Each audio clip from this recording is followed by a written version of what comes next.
It's good to see everyone here today. I'm Jane Vossler, and I'd like to welcome you on behalf of the Community Senior Center. We're lucky to have with us today Susan Willette. She's coming to us from Troy, New York, where she's the executive director of a museum, and which we were just talking about. She worked at St. Mike's as a professor of history and American studies and just retired in the fall, in the end of the semester. And now she's executive director of this museum. So she's also written 2 books, and that's all I know about her. But you can tell us more about yourself, Susan, if you want to. So but I'm interested in the history of the region. So sometimes the region is as broad as New England, and sometimes it's even broader. Certainly Northern New York and Northern Vermont have been a focus of my study. I've published 2 books, but I've also edited a volume of essays about Northern New York, and so I've been involved in the history of the region for quite a long time. I'm primarily interested in the development, not just the industrial development, but also the development of communities, and in particular immigrant communities in the region as well. And so that's how I got interested in looking at the history of French Canadians, for instance. I know that your primary interest is Northern Vermont, but what I would first set out and say is that to the 19th century, especially, but even into the 20th century, and I would argue probably all the way up until the 1970s, for instance, Northern New York, Northern Vermont, and Southern Quebec are kind of a collapsed region that people are going back and forth across the border, back and forth across the lake, and there's all sorts of integration that has kind of been lost. And it isn't just 9/11 and borders and things like that, but I think to a certain extent, even though automobiles arrive on the scene in the 1920s, it's really not until the interstate system starts to really divide up these places in very different ways, and people use their cars to do things in much greater and greater amount, has really kind of reshaped the way in which we think about the geography of the region. So all the way up until recently, the lake wasn't a huge barrier, and now it just kind of seems to be, and that's a really interesting thing that I've spent some time thinking about too. So I have a PowerPoint that I want to share with you and kind of go through some of my broader thoughts about the history of French Canadians and the sort of intertwining of the history of French Canadians and the Industrial Revolution, which is almost synonymous for this region. And then I'll leave time for questions and so on. Certainly you can shout out a question, but I'll try and answer them all, and we'll go from there. Okay, so see if I can do this again.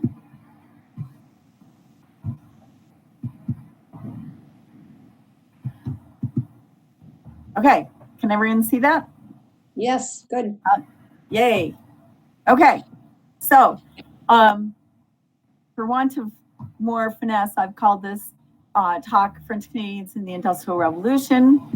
I first want to make the point that this region that we're looking at, and if you look at this very old French map, you'll see that this was French territory. And so talking about French Canadians as immigrants is a little bit disingenuous because the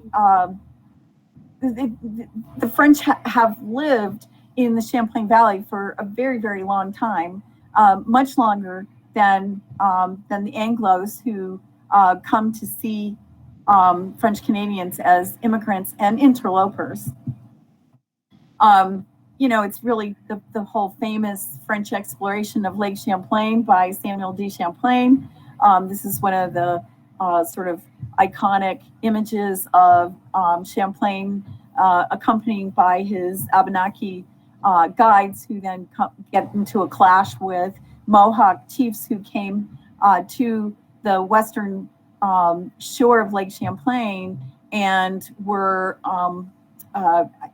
there's a lot of debate exactly what's going on in this picture, which is a reflection of what Champlain described, but essentially Champlain made his alliance with Abenaki people and inadvertently at least set up a dynamic where the French and the Iroquois weren't necessarily always very friendly. But that didn't prevent the French from moving into the region. And essentially, the building of French forts south from Montreal, which was by the 18th century, had become an important trading post. And you can sort of see in this other little map that there are a whole series of forts coming down into Lake Champlain, ending with Fort St. Anne, which was located, or originally when it existed, it was located on Isle of Mott. But that wasn't the only French fortifications on Lake Champlain. Later on, there would have been Fort St. Frederick, which is basically, you see the remnants of Fort St. Frederick if you drive over the Crown Point Bridge. It's the stone ruins that are on the western side of the bridge. So as you come over that beautiful hump bridge, you look down and to your right, and there are the remnants of Fort St. Frederick. And Fort St. Frederick, as well as Fort Anne and other installations like that, begin the process of peopling the Champlain Valley, both on the Vermont and the New York side, with French people. One group that people tend to think about when they think about early French settlement in the region are the Voyagers.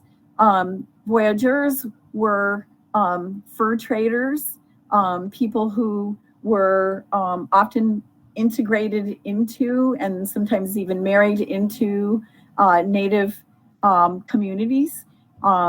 Sometimes they were quite cheeky. They even had two wives, a wife that lived in Montreal, the Veuve de la Vie, and a wife that traveled with them into the wilderness, La Veuve de la Pays, which essentially the wives in the country were often, almost always, Native American women. And it was great for them because Native women knew how to render furs, and they were also great in the negotiation with new people that they came into contact with, and so on. So Voyagers don't represent a huge number of people who settle in the region, but they certainly make their mark and become part of the cultural landscape of the region that we're talking about fairly early. And then the other major group that is represented especially in the 18th century, are the soldiers who served at the various forts. And one of the things that the French crown was trying to do was encourage French settlement in North America. And so if you were a soldier who was posted to Fort St. Frederick or Fort St. Anne or Chambly or any of that chain of forts, and you decided that when you were leaving the military that you wanted to stay in North America, you would be given a land grant. Often you would be given an allotment of wood that was intended to help you build your house. You might be loaned oxen to plow. There was a whole bunch of perks that these soldiers were given. And there's a tradition of some of these early people who, soldiers who then settled in the region. So voyagers and soldiers kind of represent that first wave of settlers. Now, probably the most iconic French Canadian people who become a very important part of the French landscape of this region are what the French referred to as the habitants. The habitants were people who were in the early years. They were tenants that the seigneurs, the people who the aristocrats or the semi-aristocrats who were deeded large pieces of land would then attract these tenants, and the land was laid out in long, narrow strips out away from both the rivers and eventually the lake, where these people would settle. And the idea of making the farms long, narrow strips was that the frontage of your property would be on the waterway, which was your major mode of transportation. There were very few roads. And that established the first generation settlement. And then as children were born and grew up and got married, the habitant father could subdivide the land that was further away from the water for his sons to settle, and his daughters to marry other habitat sons, and communities along the St. Lawrence and along the Richelieu and in parts along Lake Champlain saw this kind of early settlement. Of course, the biggest concentration of habitants were in the St. Lawrence Valley. And as a population, they prospered and really multiplied. And so there was a very hefty population of habitants by the end of the French and Indian War, which saw the control of the Canadian territory move from the French crown to the British. And after 1763, all of North America, in terms of imperial expectations, had now become British. Different provinces, of course, but all British. The French people who lived under British rule, sometimes uneasily, but they were allowed under the Quebec Act to keep their religion and to keep their land. They weren't allowed to hold public office, and there were some things that they were restricted from, but overall, the idea was that these people could continue in their lives, continue farming and productive labor. And that is true for quite some time. And then the American Revolution happened, and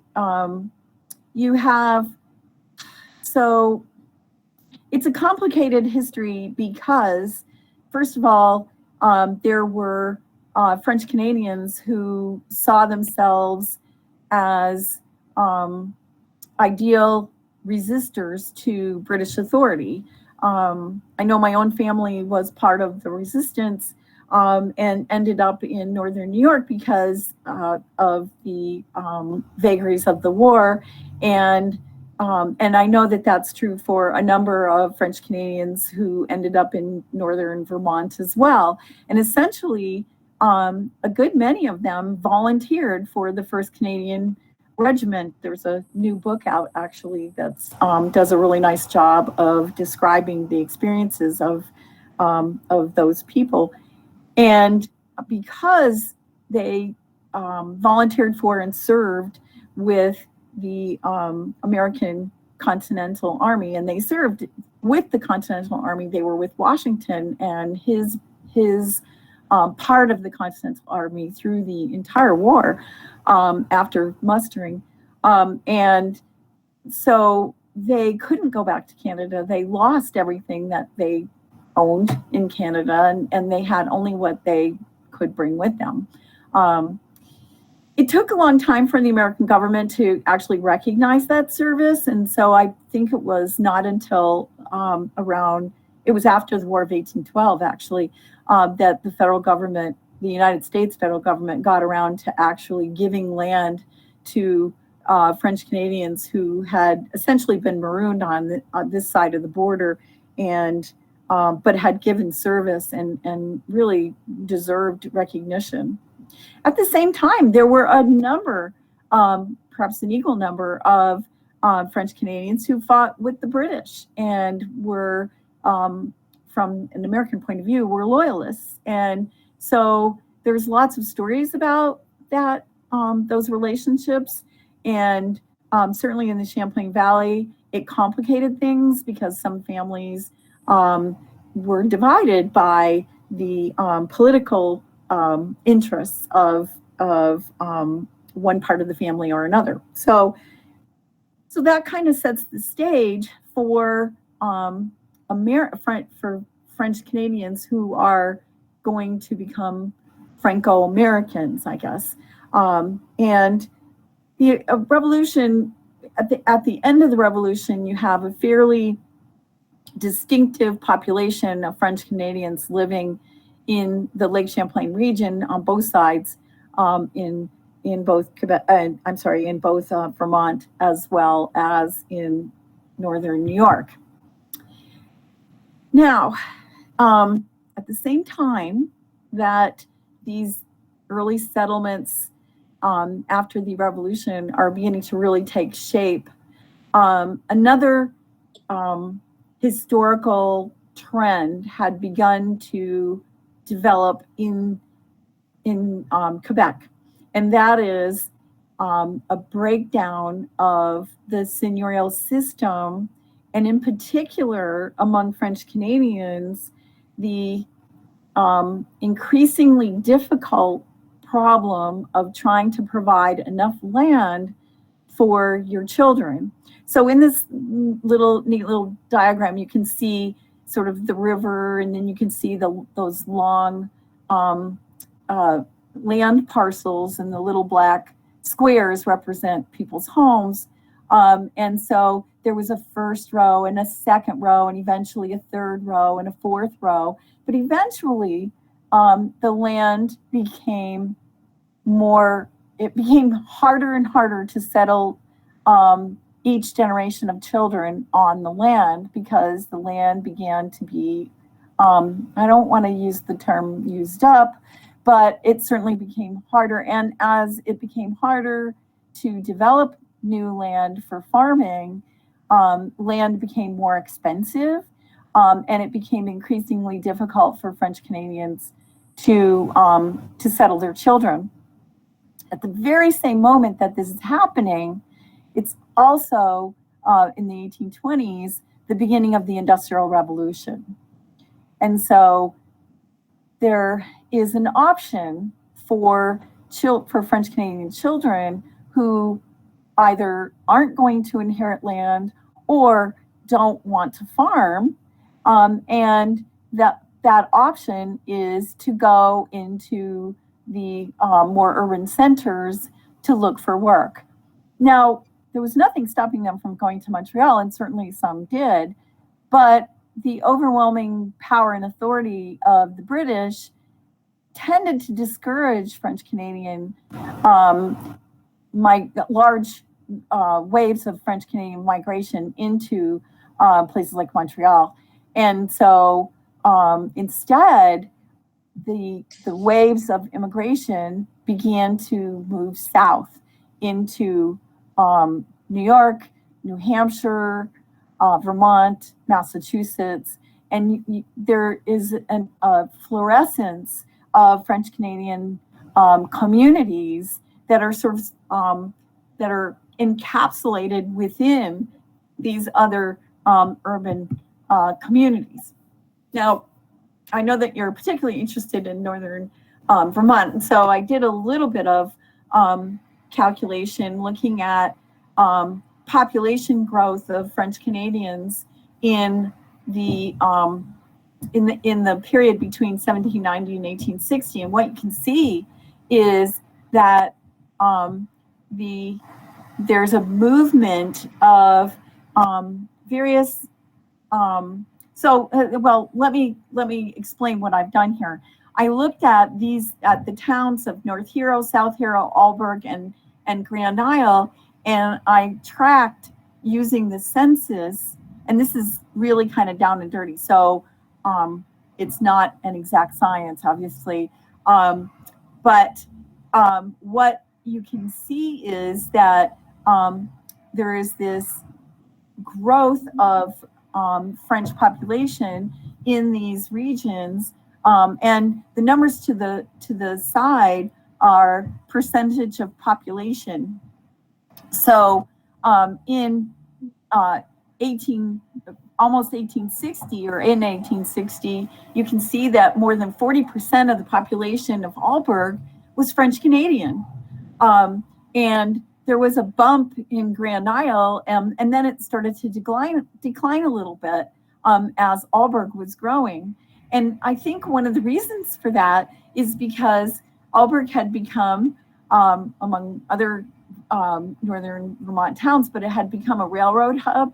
It had creameries. It had some industrial development that attracted French Canadian workers into the region. So some people are going there to take up land, but a lot of people are going there just to work, and that work might be in a variety of different types of jobs.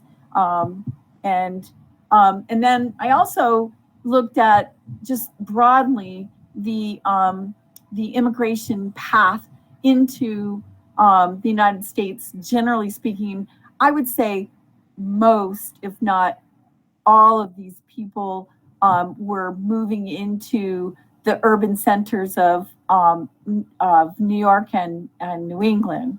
So you can really see how there is this major influx of French Canadians coming into the region. But they're not coming in just simply because there's jobs. That's important. But they're also coming to places where there were already French Canadian people there. So you have what sociologists call chain migration, where a small group of people will settle. They might go back into Quebec. I mean, one of the things about coming from Quebec, and this is in comparison to Irish immigrants, for instance, is it's easy enough to go home and visit. And so people would go home and visit and talk about the fact that they had a job and that they were being paid a decent wage and that their life wasn't too bad. And that might inspire other people. And so you have this chain migration. And sometimes it's back and forth across the border. So you have people who might have been born in the United States who go home to Quebec to visit with relatives and end up staying in Quebec. So there's a lot of cross-border movement, but you can really see the numbers of people who are coming out of Quebec and into the United States grows really almost exponentially. It drops off a bit between 1890 and 1900, and some of that probably has to do with the Spanish-American War and some of the other things that were happening at the time. But the overall flood of French Canadian immigrants, there's actually 4 major phases of immigration coming into the region. The early that I've already talked about, the 19th century. Then there's an early 20th century wave, and now there's a kind of a small bump that happened in the 1970s and 80s. Another way that you can look at how many people are coming into the region is that you can see, for instance, in 1860 in Vermont, there are over 16,000 people that self-identify on the census as French Canadian, and they represent 44% of the population. That's a really big chunk of Vermont's people. And in 1880, that's dropped back, but it really means that there are other ethnic groups there. So there's still a really hefty percentage of French Canadians living in Vermont, a noticeable bunch. And the one of the a few years ago, I was involved in a study, and I was reading through a series of letters that had been written by a woman who came to Burlington and was living in Burlington, and she said that in a letter home to her family in Connecticut, that there were times when she would wake up in the morning and think that she was actually in Quebec, because the bread seller and other goods salesmen were going up and down the street hawking their wares in French. And so at any given time, she could open her window and hear someone, calling out that they're selling bread or a peddler or so on, and they would be French people, and often selling to French people. And another observation about Vermont was made by Nathaniel Hawthorne, who basically, when he visited Burlington in the 1840s, said that walking around Burlington to him seemed a lot like walking around Montreal, because so much of the architecture was so much like Canada and French Canada in particular.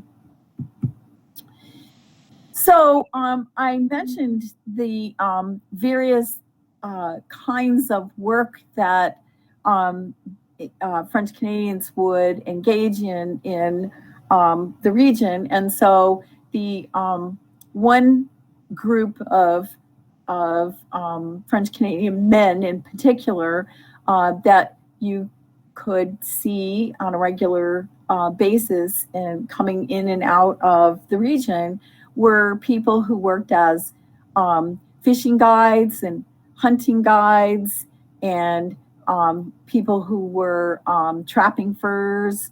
A lot of that kind of work continued to be done by French Canadians. For instance, Teddy Roosevelt's favorite fishing guide was French Canadian when he would visit the Adirondacks. Another big industry that French Canadians participated in and were often the backbone of the labor was in the lumber industry. And this, you could find French Canadians working in the lumber camps where they were cutting trees. There was a seasonality to it, so they would be cutting trees and limbing them and preparing them to be ready over the course of the winter, skidding the logs out to the places where they would then dump them into the rivers and use the spring freshets to literally flush the trees down into the lake, where they would then be gathered up and floated in these large rafts to where the lumber was going to be sawn up. Eventually, some of that lumber was actually sawn in places like Burlington and Plattsburgh. A lot of the lumber sawing still was done in Quebec, and so these lumber rafts could be sent north and basically shoot the rapids of the Richelieu River and end up in Montreal. And you could load other things on top of these lumber rafts as well. One of the byproducts of lumbering, when they would burn the branches and the debris from lumbering, they would make potash. And that was a really valuable manufactured product that, again, was part of the work that these men might do. As the Industrial Revolution really gets going, there's a number of mining operations that happen both in the Adirondacks as well as in the Green Mountains, and French Canadians were there as miners. So you could find communities with fairly significant populations of French labor all over the place. Literally about every village had its, especially a fairly substantial village, would have its French quarter, if not multiple French quarters. So more broadly, across the settlements of northern Vermont and northern New York, you would find the vestiges, even now, driving around, you'd find the vestiges of the French influence and the French Canadian people who literally built the region. One of the things I like to point out, in part because this church got built on my family's land, is St. Joseph's Mission Church in Coopersville, New York, which is just south of Rouse's Point, New York, near the Canadian border. And this church was actually the very first parish church. It's a mission church now, and it was initially a mission church, but it was the very first parish church that existed. And one of the things that French Canadian people wanted very much was to have French priests. So at first, the French priests would circulate into the region as traveling priests, and they'd come in, every so often and say mass, and then bless all the marriages that happened in between the time that they were there, and bless all the children that were born to the marriages in between the time that they were there. And so one of the interesting things that you'll find in some of these church repertoires is an entire family basically being blessed at the same moment in time, because there hadn't been a priest available for 5 or 6 years, and sometimes longer, depending on how far into the country they lived. But you have the creation of these communities all across the region some of which were almost entirely French Canadian, some of them with significant populations of French Canadian, and the French language survives because of that.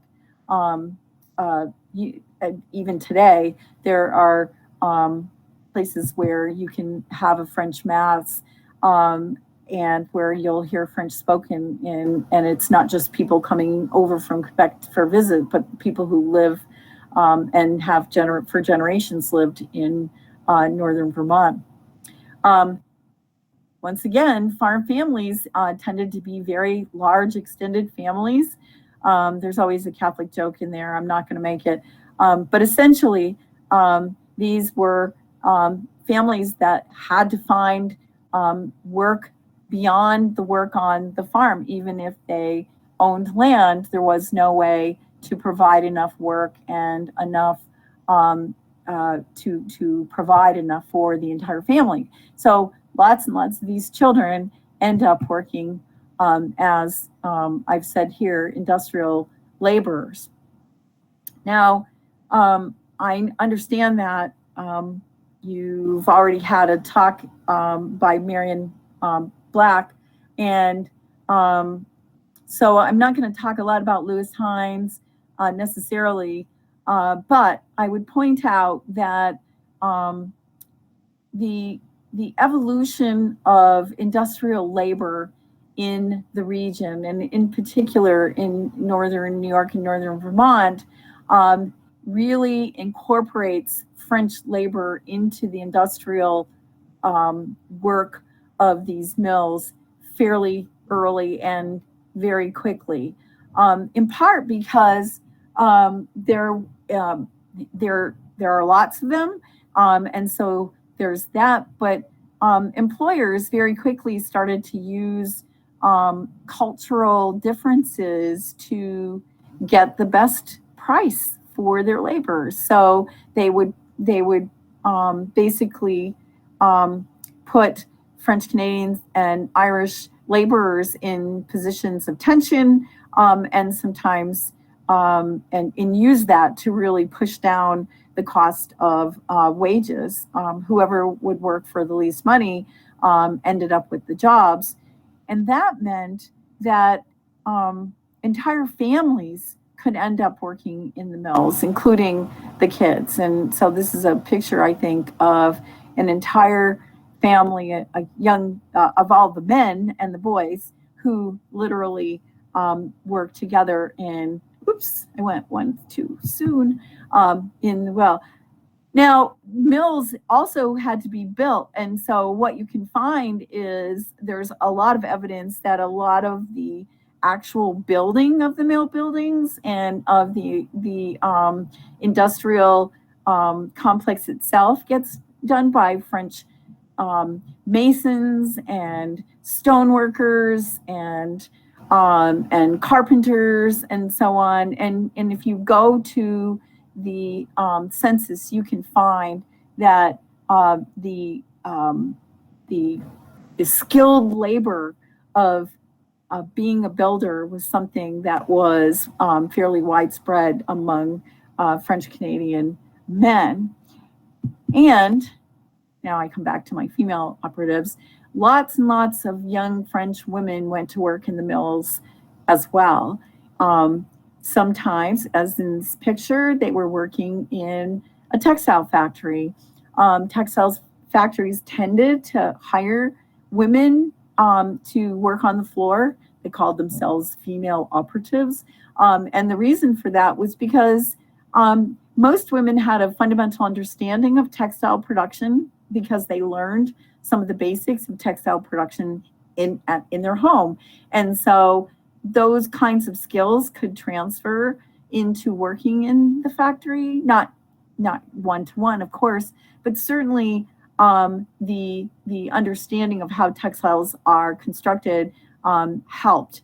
And then again, this with the multiplicity of children, it isn't just boy children that you have a lot of, you have girl children as well. And so if a young unmarried woman could go and work in a factory and earn wages, then her family was just that much better off. And the pride in their work and their ability to earn wages, and also the growing independence that earning their own wages brought to them was something that young women craved, and young French Canadian women were no different. So there are clearly cultural differences that you can find in the sort of larger industrial society that develops in the region between the 1820s and the 1920s. There are industries where French Canadians tend to cluster more clearly. You can find lots and lots of French Canadians working in the textile industries, for instance. I know down here near Troy, there were a number of big textile mills in Coast, and it was almost entirely French Canadian population living there. And so that's one area that you could really see. And the results of that kind of, those kinds of cultural clusterings produced neighborhoods that were almost entirely devoted to one ethnic group or another. And I don't think, even today, even with the sort of retrenchment of the Catholic Church, you can drive around and you can find Irish Catholic Church, French Catholic churches, and the deeper you go into New England, you can find other ethnic groups that were also Catholic, having their own churches, the Polish Catholic churches, and so on. And so on the one hand, you could argue that all of these people going to work together and working for wages and learning the new industrial world that they were inhabiting, which was entirely different from the agricultural world, kind of put them together into a melting pot. But on the other hand, you can really see how there was a tendency to cluster together in part for safety. So, for instance, among French Canadian industrial workers, the creation of the Jean-Baptiste Society was a fraternal society that was created as a kind of safety net for industrial workers. If you were injured or became ill or were just unable to work, your membership in the Jean-Baptiste Society meant that your family didn't become entirely destitute. Remember, this is a time when there's absolutely no safety net, no unemployment insurance, no Social Security, none of that existed. And so people made their own. And for the French Canadians, that it primarily was the Jean-Baptiste Society. I am always interested in the way in which people had fun and what they did to amuse themselves. And one of the things that I found fascinating when I started looking at the newspapers, especially, and unfortunately, I couldn't find a really good piece from the Burlington Free Press, but the French celebrations of culture and society, interestingly enough, coalesced around the American 4th of July. And so if you look at the newspapers in that period, you can find that in and around the 4th of July, literally hundreds and hundreds of people would come from Quebec into northern New York and Vermont to join in the celebrations of the 4th of July. And then there would be a kind of reverse into Canada to celebrate Dominion Day. So these kinds of national holidays, which we tend to associate with, fife and drum corps and parades and so on, were also really important to the French Canadian communities as well. So in this case, I chose this piece from Plattsburgh because there are some interesting undertones in it. And so essentially what this piece says is that the French Canadians will have lively times in Plattsburgh on the 4th of July. I'm not going to read the whole thing, but essentially the discussion that's in this piece is that, and this is from an 1870 newspaper, the Plattsburgh Sentinel. And essentially what it says is there's going to be a parade, there's going to be the reading of the Declaration of Independence, all kinds of food and all sorts of things. But then about 3/4 of the way down, you'll notice it says, we are happy to say that they announce, the French Canadians, that no intoxicating beverages will be allowed upon the grounds. As an ample police force will be provided, we assume that this will apply to spirits brought on the ground after having been imbibed in some other quarter.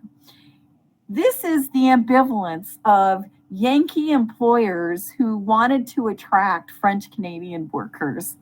The idea was that they were drinkers, and that as drinkers, their lack of sobriety at certain times could really make a problem. And so one of the things that Plattsburgh did, and I know Burlington did the same thing, is during these celebrations, they would literally hire on extra constables just to make sure that those pesky drinking French Canadians didn't get too far out of hand. And so there's this piece is a kind of window into the fact that, French Canadians were joyously engaged in these kinds of celebrations, in part because they're celebrating their own heritage, but they're celebrating their Frenchness. And so the food, if you look at if you look closely at some of the advertisements, you can find that a lot of the food is very French. The speeches were often delivered in French.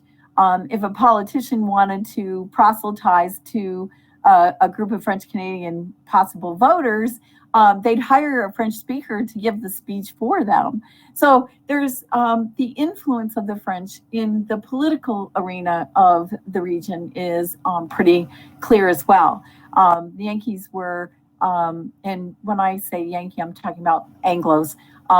They were desperately trying to hold on to their superior social status, but at the same time, it was against a tide of French Canadian immigrants who were who basically had changed the cultural milieu of places like Plattsburgh, Burlington, Winooski, and so on.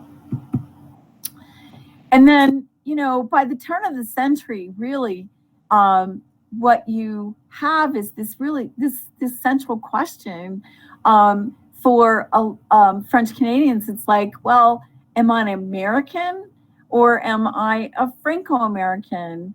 Well, I'm Catholic.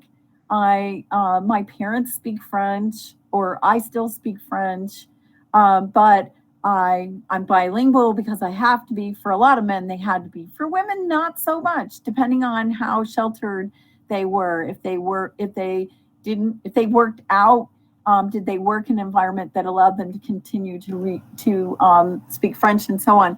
And they shopped and they did business with businesses that were French. And so you could go into these communities, and everyone from the grocer to the blacksmith to the undertaker were French Canadian. So there's the thread of French tradition and all of the sort of cultural baggage that goes along with it remained very strong.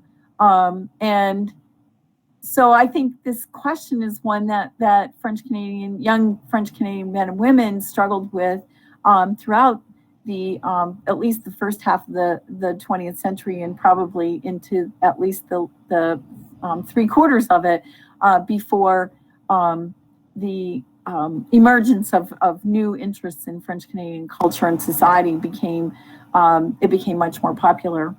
So, okay, so I've talked a lot, and I want to give you an opportunity to ask questions, and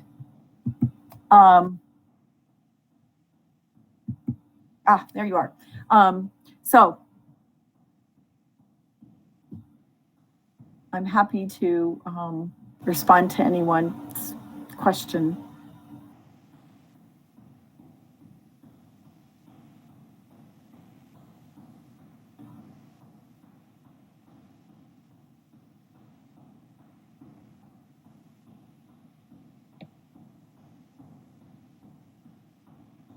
We have a very quiet group this afternoon, Susan. Yeah.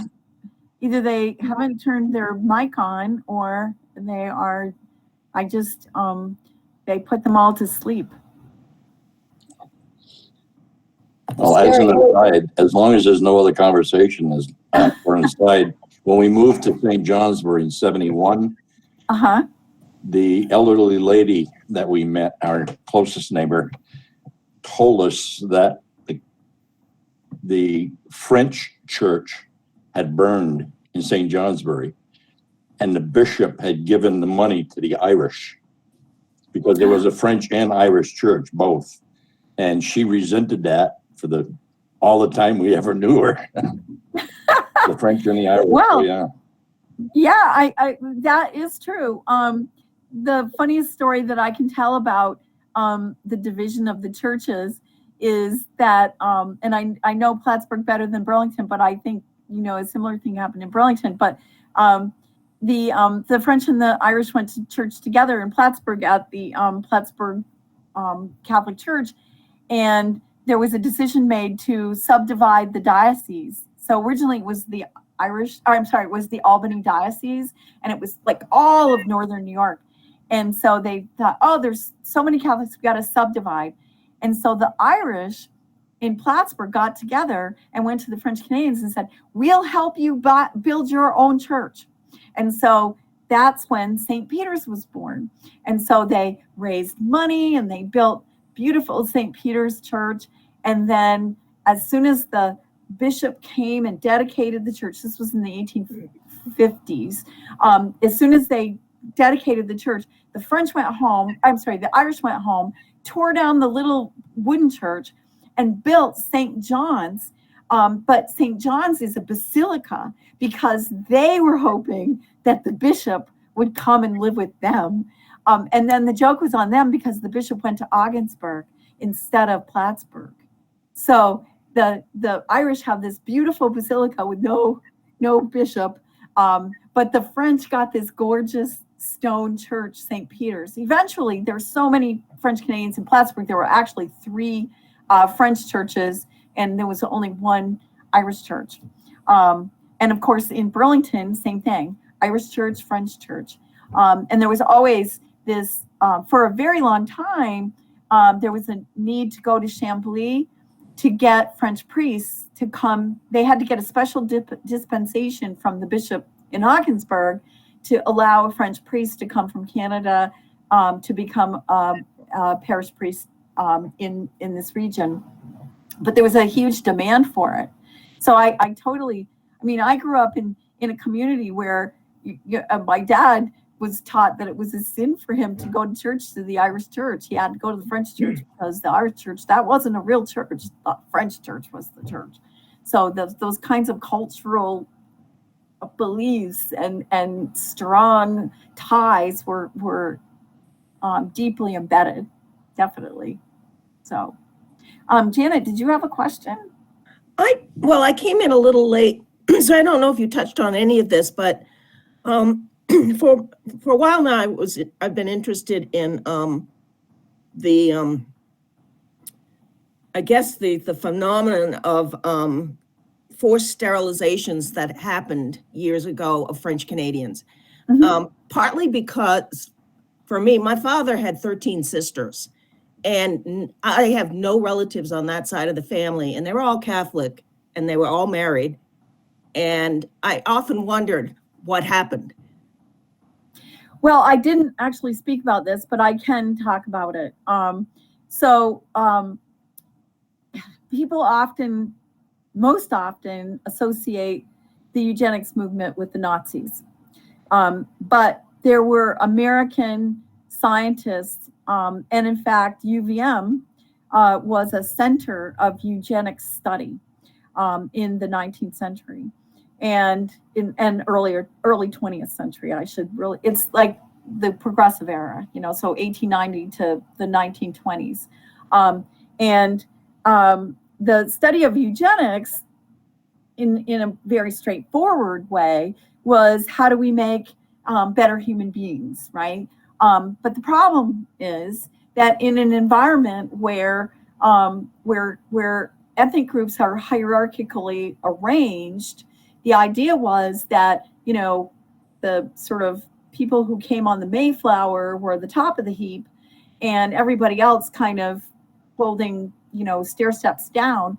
The Abenaki bore a huge brunt of the forced sterilization, as I understand it, but French Canadians as well. And because the idea was that, I heard a story once, I have no idea if it's true, but that there was at one time a fairly vital population of wealthy people who in the summertime would go into the Champlain Islands and had these cottages, and they didn't want their maids to go off and get married. And so there was like this effort to sterilize them, to keep them from going off and getting married and having a bunch of children because they wanted to keep their maids. Now, whether that's true or not, I have no idea. But the point is that if you were not considered to be at the sort of top of the quote unquote evolutionary ladder, you could be in danger. And so there is that. Unfortunately, the records of the eugenics society in Vermont were accessed through the Vermont State Department, and they're very closely guarded. And I've had students who've wanted to study it, and they just haven't been able to look at them because they're in a way, it's kind of a violation of people's private medical information. But on the other hand, there could be and yet it would be helpful medical information for a family to have if there were medical problems. But yeah, I don't know if there's any way to query that to the State Department, but to the Vermont State Department, but there might be. I just know that looking at the records for the purposes of research has not been very successful. Okay. I didn't know what the state of the art was on that and the current. Tu lèves ta main. Darcy, please. Yes, I often met people whose parents or grandparents were speaking French, or people who were speaking French when they was kids, but they didn't speak French in the everyday life forever. I was wondering, is there a still community that would speak French as a second language in some area of Vermont or Maine or New York? Well, I think what you find is that there are still families where French is spoken at home and English is spoken outside of home. I know, well, for instance, I learned how to swear in French because if I hung out with my dad and he was in the garage with his buds, they were all speaking French. So, I could learn the stuff that was shocking by listening to what they had to say.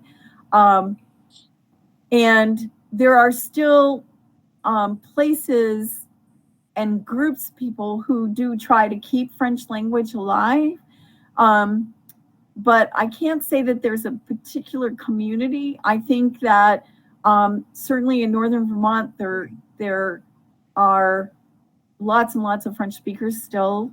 And it might be an interesting exercise for people who would want to join to find out. I know I was invited to come to a group, and because they do like monthly dinners and they speak French and they eat French food, and there's that kind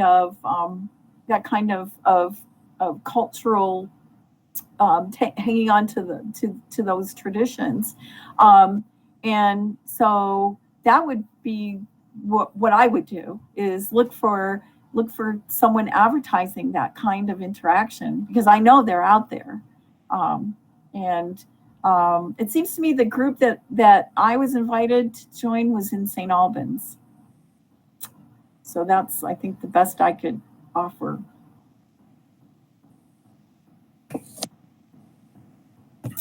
We're one of the families that speaks French at home.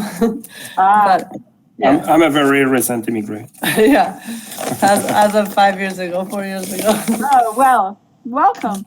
I have to say that my daughter-in-law is from Montreal. And so when my grandchildren came along, she and I would speak French so that the kids wouldn't know what we were saying. And that kind of pushed my granddaughter to pay attention and to learn more. And my grandchildren are by no means fluent because they don't have the ability to speak French regularly at home, but we do try to practice. And I think that's a really important skill to try and maintain. I mean, it isn't just about heritage. It's also about, being international and forward thinking and all the rest of it. So I applaud you. We kind of have a tradition where my family, we raise chickens, but my family has always eaten lots of crepes. And there's a song that I learned when I was in grade school in French. It has many verses, and it's a song about making them. And Oh, wonderful. and my children and grandchildren have had to learn the song because they don't get to eat until they sing it. That's a great tradition. Wow. I know a crepe song, and I'm wondering if it's the same one now. Really? You should write it down. You should write it down so that people can share it. Yeah. I do have it written down somewhere. In fact, years ago, several years ago now, more than 5, they had a French event at the library in Essex. Mhm. And there was a very old man there, and he had a loose leaf binder with French songs. And I went to him and I told him I had grown up with these French songs, but there was one that we sang in our family about making crepes. And he said he had a song like that, and he showed me, and it was that song, and he had all the missing stanzas. Oh, wow. Wow, that's cool. Well, I would love that. We make tortillas, but I never mastered the crepes, so that's cool. That's very cool. Other questions or thoughts?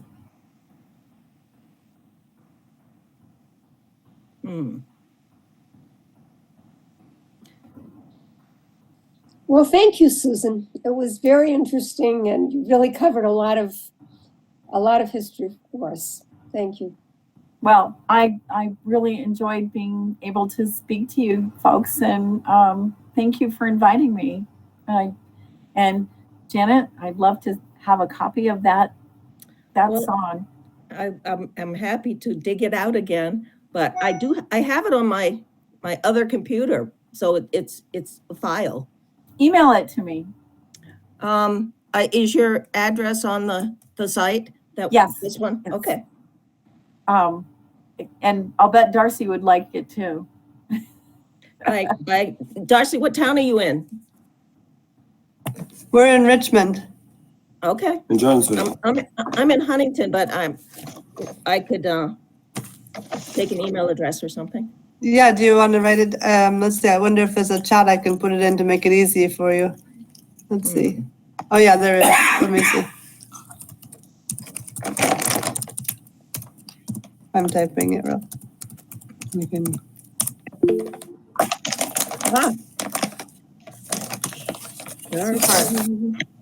I love it when you can put these things together. Oops, it disappeared and I was still writing. Oh, it did? Oh, it's should be on the right, but Darcy is DARCY, Yep. then B as in boy, URET like Thomas at hotmail.com. Okay. Yeah. Thanks. That'd be fun. Well, thank you so much. And invite me again. I'm happy to come. I can give you the quick recipe. Well, When I send it. absolutely. I would love it just to give it a shot. I love crepes. Thank you. Bye, everyone. Bye. Bye.